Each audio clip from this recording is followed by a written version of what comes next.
In this video, I'm going to do problem number 3 from quiz 3. It says a spring exerts a force of 100 newtons. Now 100 newtons is about 22 or 23 pounds when stretched 0.2 meters beyond its natural length. Right, or stretched 20 centimeters beyond its natural length.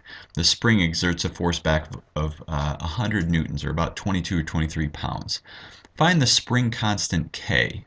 Okay, for this particular spring, how stretchy is the spring? Okay.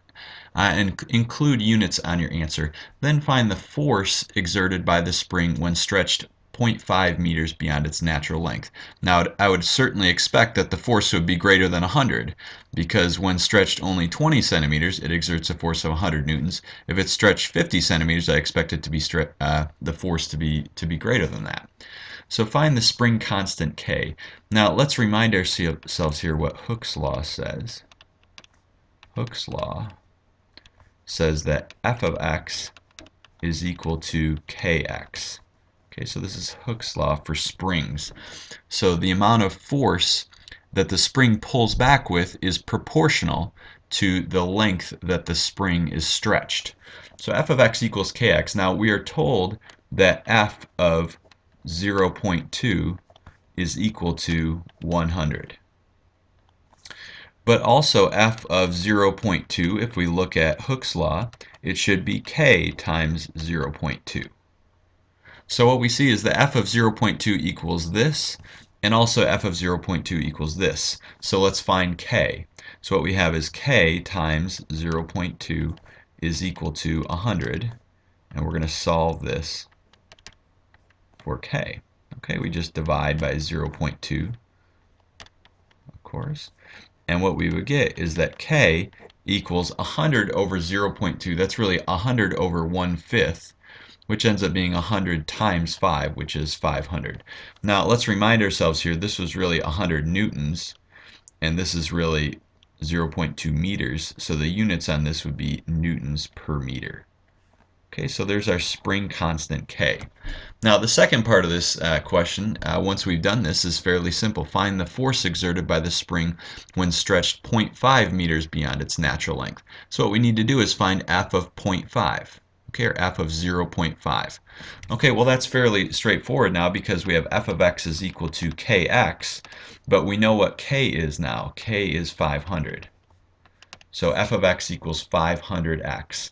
And now what is f of 0.5, right, or 0.5? It'd be 500 times 0.5, right? So 500 times 1/2, which is 250. And that would be 250 newtons. Okay, that would be, I don't know, 50 or 60 pounds. Now, this, part B of this question is a question that's asking about work. Find the work that is done in stretching this spring from rest to 0.5 meters beyond its natural length. The last question was about force, and our answer was in newtons. This question is about work.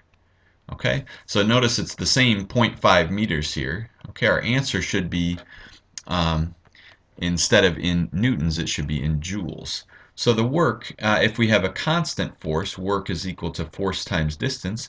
But of course we don't have a constant force, because the force varies. The force of the spring that it pulls back with varies with how far you've stretched the spring. In that case, when we have a variable force, the work is equal to the integral of the force function. Now we're going to integrate from 0 to 0.5. And the function we're integrating is f of x, and we found that f of x was 500x. And so if we integrate this, we have 500x squared over 2, evaluated from 0 to 0.5. But this is really 250x squared from 0 to 0.5. And so what we have is 250 times 0.5 squared.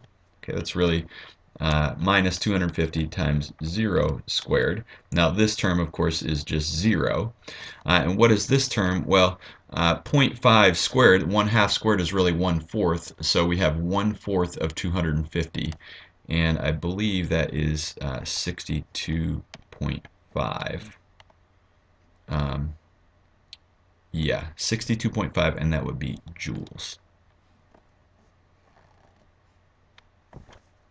So the amount of, remember, work is force acting through a distance. It requires a certain force to maintain a spring being stretched a certain distance. It requires work to actually stretch the spring from one length to another length. That requires work. But to hold the spring stretched at a certain length, that only requires force.